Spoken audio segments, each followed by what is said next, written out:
Good evening and a very warm welcome to Orient Live.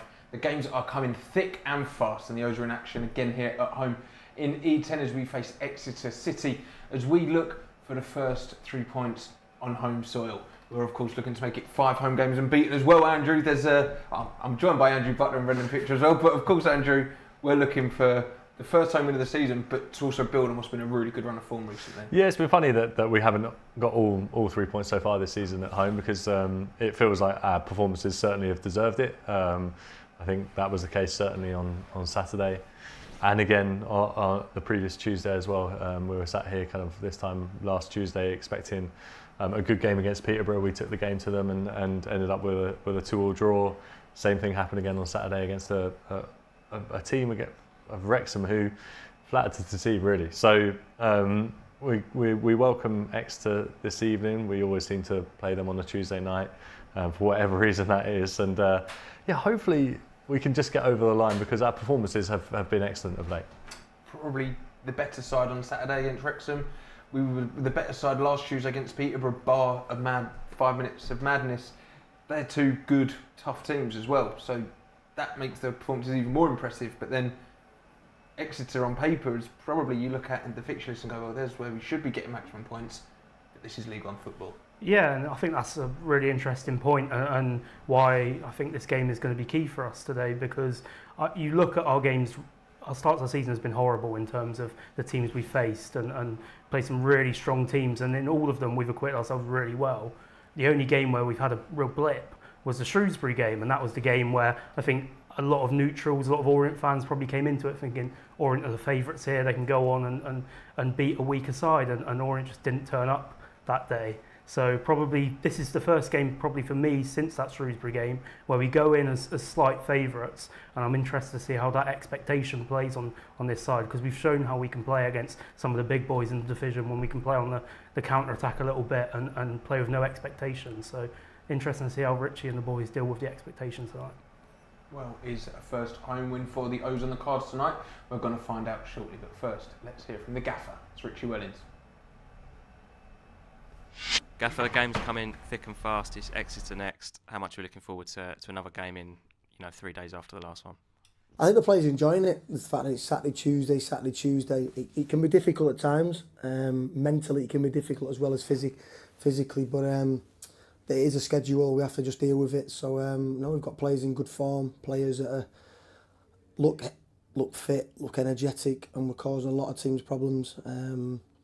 I've looked at the table for probably the first time after Saturday. I've looked at the table and, we've recovered well from a slow start. We're 2 points a game in the last 4. It should be more. But I also look at some teams in and around the top 6, and I think the fixtures have not been kind to us at all. We've had some tough teams, but the players have really acquitted themselves really well in the last 3 or 4 weeks, and I only now fully expect us to keep climbing the table. What can we expect from Exeter? I think they had a draw at the weekend and have had a pretty decent start to the season themselves.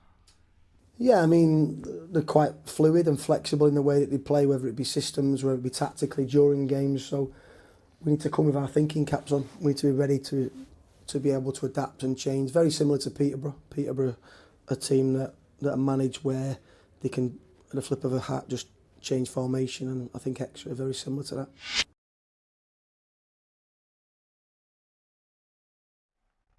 So then let's take a look at the starting lineup then for Leighton Orient this evening. There's a couple of changes. Tom James and Sean Clare drop out of the starting lineup, both carrying knocks, but coming in at right back to replace Tom James is Jordan Brown, and coming into midfield is Lewis Warrington. And let's look at the team in full there. So along that back line is Jack Curry on the left side of the defence, with Jack Simpson and Omar Beckles in defence wearing the armband. Behind them in goal is Zach Hemming. Then in midfield is Don Ball alongside Lewis Warrington, who came in, as I said. And then the three just in front of them through the middle is Ethan Galbraith. On the right side of attack is Dan Adjie, and on the opposite flank is Ollie O'Neill. And leading the line is Charlie Kelman. He got a goal last Tuesday night. Let's hope he can do the same tonight under the floodlights here. And on the bench for the O's is Noah Phillips, Brandon Cooper, Jordan Graham, Jamie Donnelly, Sonny Perkins, Sean Clare, and returning to the squad, Zach Obiero.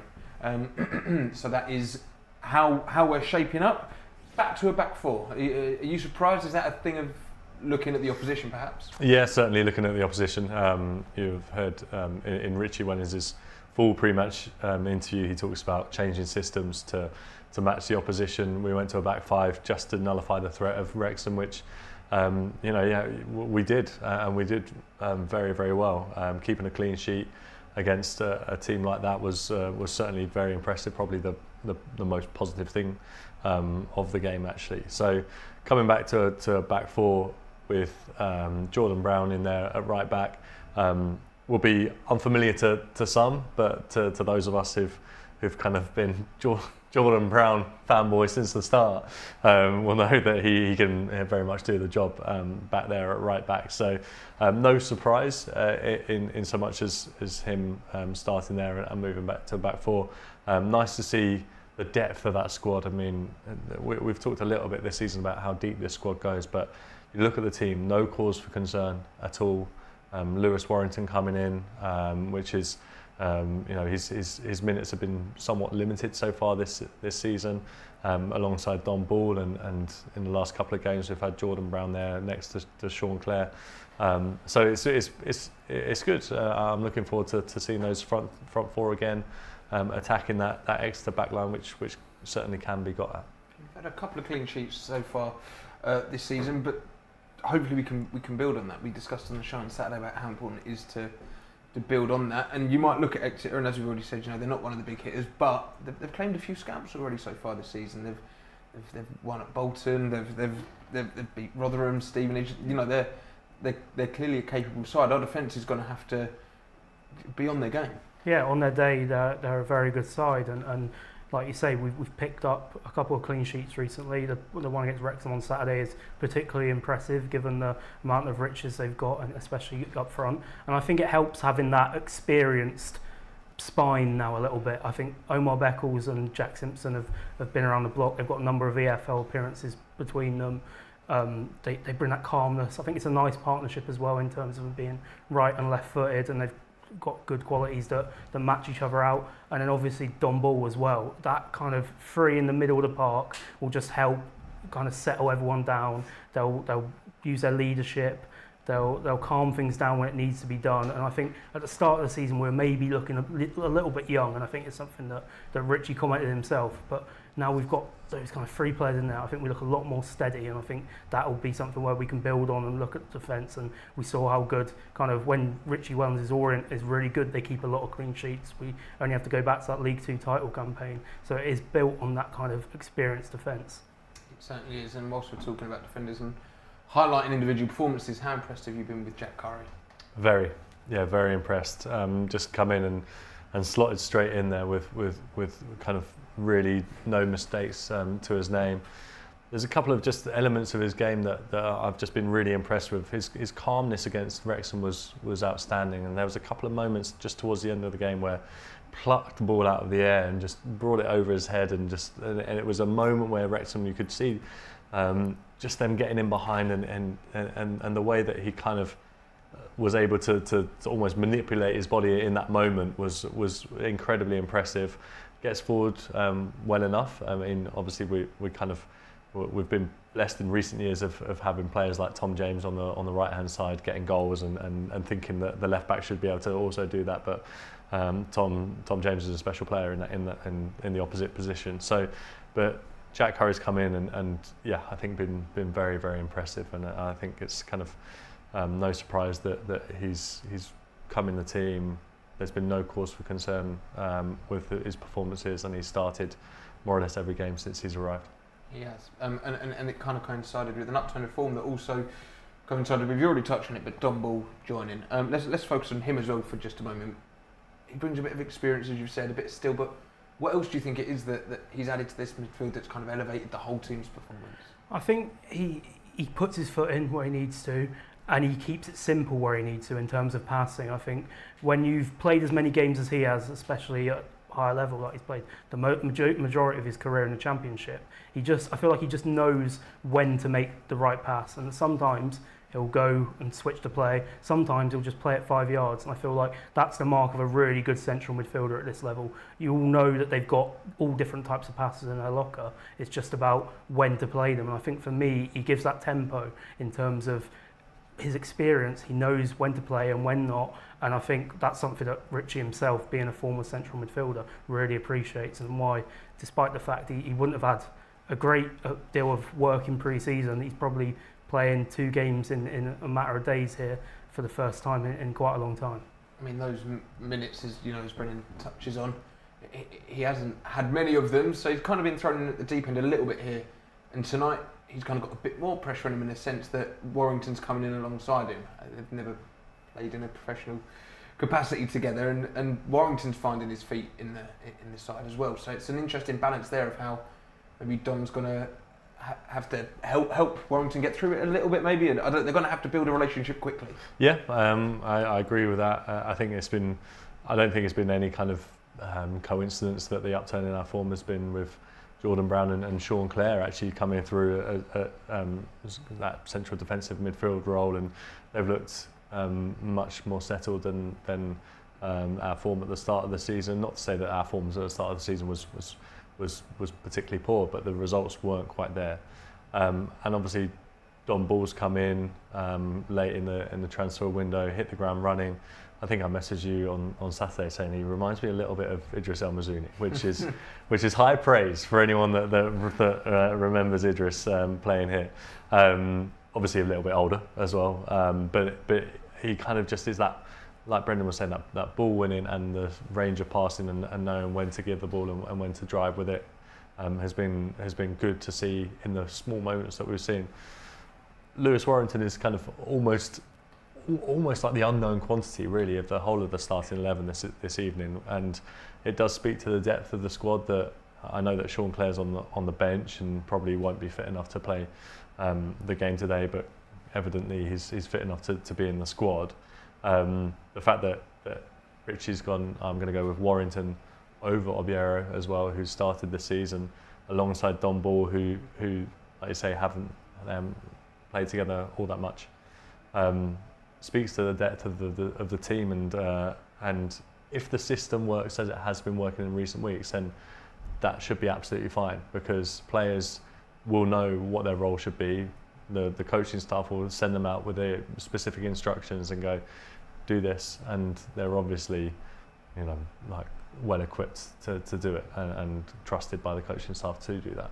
And then just very quickly looking towards the goal department, Saturday would have been 3 points if we'd have taken our chances. You think we're going to have to find that clinical nature to get the 4 points tonight, aren't we?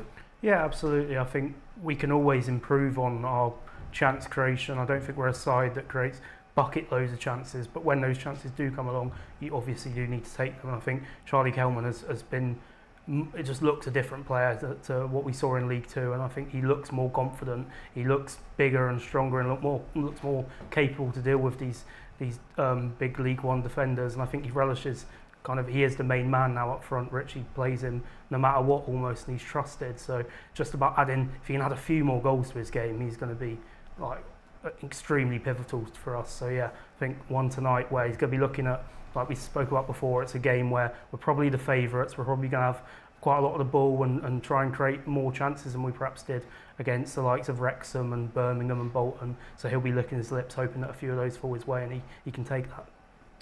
Oh, some goals would be great, that's for sure. And we're going to bring them all to you, hopefully, here on Orient Live. And of course, don't forget, outside of the UK, fans, you can stream tonight's game on Orient Live for just £10. UK fans, if you're watching along on our YouTube stream, then just head over to the Match website and the Match Centre to pick up an audio pass to listen along with Dave Victor and Matt Hiscock. That's all you need to do. So over to LeightonOrient.com and pick up your passes.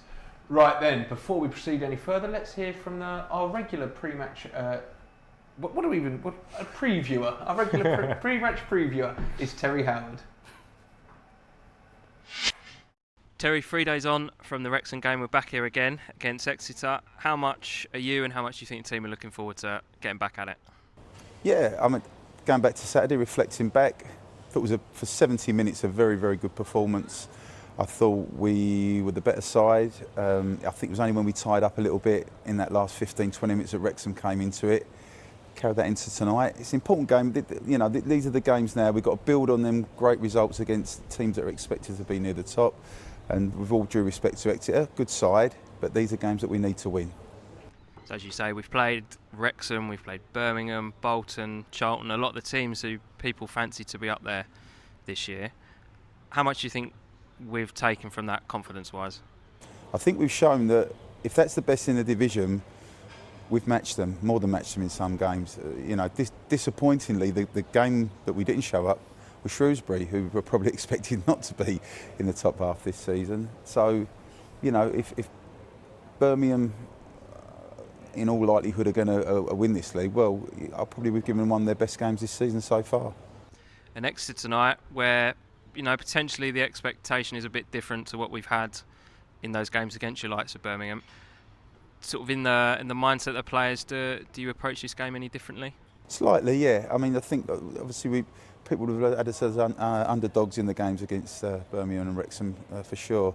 So I think it's up to us tonight to take the game to Exeter. I hope we start as we have started. I mean, at the weekend we had a chance. Charlie Kilman had, I think, a chance in the first 2 minutes, didn't he?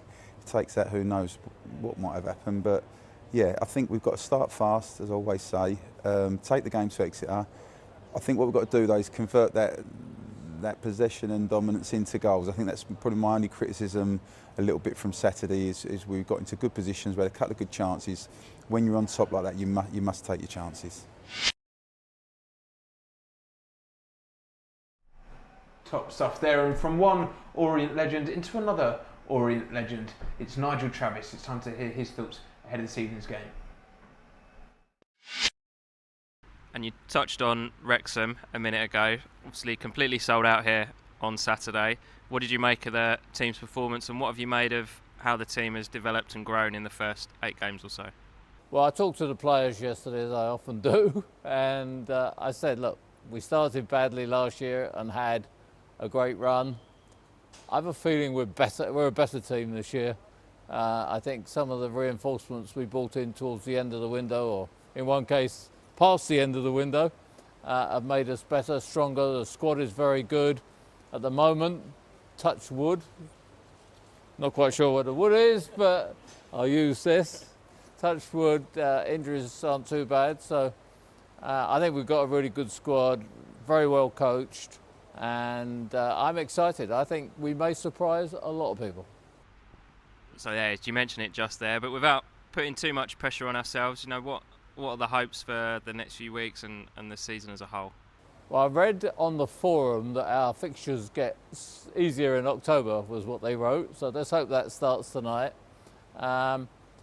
We've got ourselves out of that tough start. We moved up the table. 18th is not where we want to be. Something like 10 places higher than that is what we're aspiring to. And I don't want to be precise because someone will say, Nigel said you want to be 8th. No, around there, around the playoffs. So I think we're going to start motoring, and I think the whole squad are coming together, the coaching staff are coming together, and I think we're playing some great stuff. And having been inundated with everyone back at home in America about Wrexham for 2 years, saying to me, well, when do you play Wrexham? Oh, they're in the league below us. Well, they've now caught up, so they're in the same division. I thought we were easily the best team on Saturday.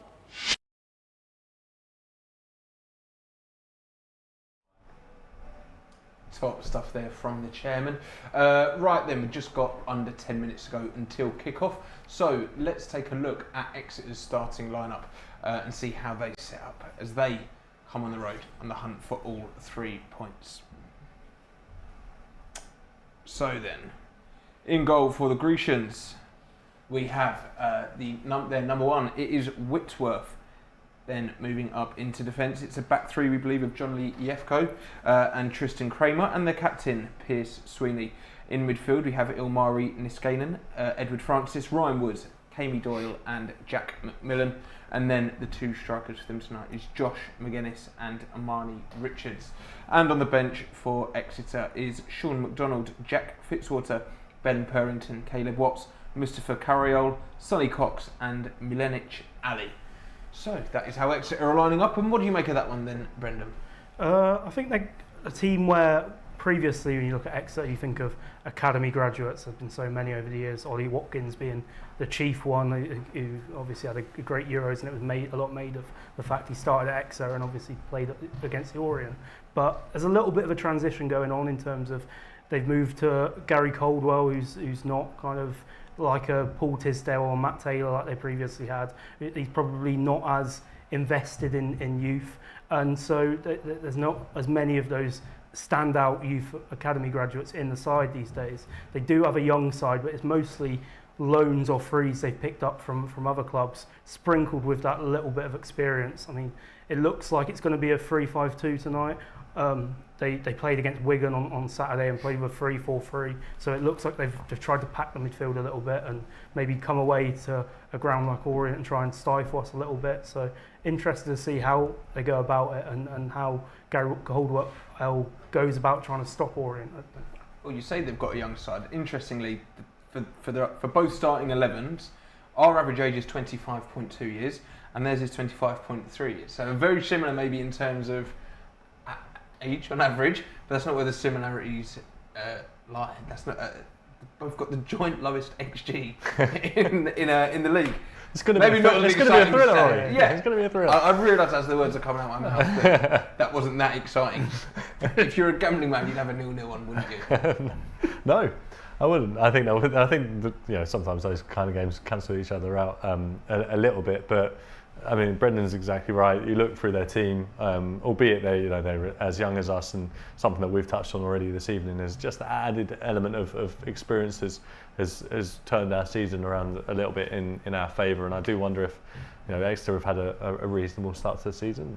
It's been kind of neither here nor there. I'm not entirely sure where their ambitions lie. They're a team that would operate probably towards the lower end of League One and top end of League Two historically, and so. You look through their team this evening, and not any particularly known names. You might look at Josh McGuinness up top, Mustafa Carriol on the bench, really as the most recognisable names. So it'll be an interesting one, I think, this evening, because unlike the last couple of games, probably when we've had Wrexham with very noticeable names. You think of the likes of Paul Mullin and James McLean and Lee and etc. And even when we played Peterborough last week, they were a team with a couple of names that were known to us at least. This team is a bit more of an unknown quantity, so nothing particularly to fear this evening, and hopefully we'll get all 3 points. Let's take a look at some of Exeter's goals this season. The top scorers of the joint, it's Edward Francis and Cammy Doyle with 2 goals apiece. We'll see some of the ones they've scored here. Are you expecting much? We're not going to see that. We're going to see it now. Are you expecting much threat from this Exeter side?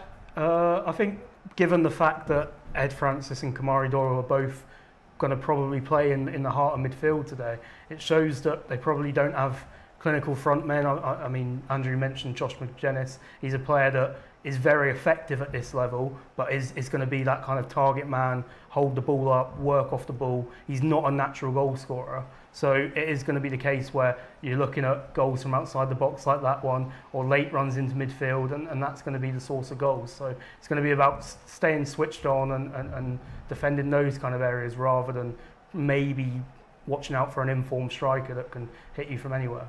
There's a couple of excellent goals in there, so we just need to be alive to that threat from outside the box and from set pieces. But some absolute crackers. They're right. I don't want to be too down before kick-off, but there's been a handful of games last season, this season, where we've maybe switched off for a second at the beginning or the end of a half, and we've been hit with a strike like that. By the way, that's why their XG is so low, because they just only seemingly score worldies. Well, for sure, but I mean that's even more reason to maybe stay really switched on and not sit back and let them shoot.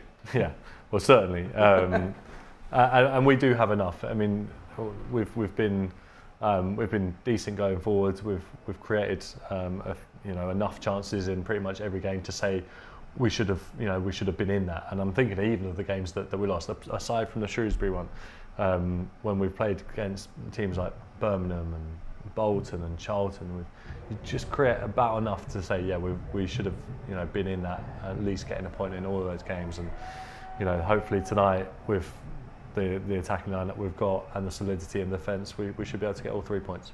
Well, the players are making their way out onto the pitch here at the Gotham Group Stadium, so let's hand over to our commentary team of Dave Victor and Matt Hiscock.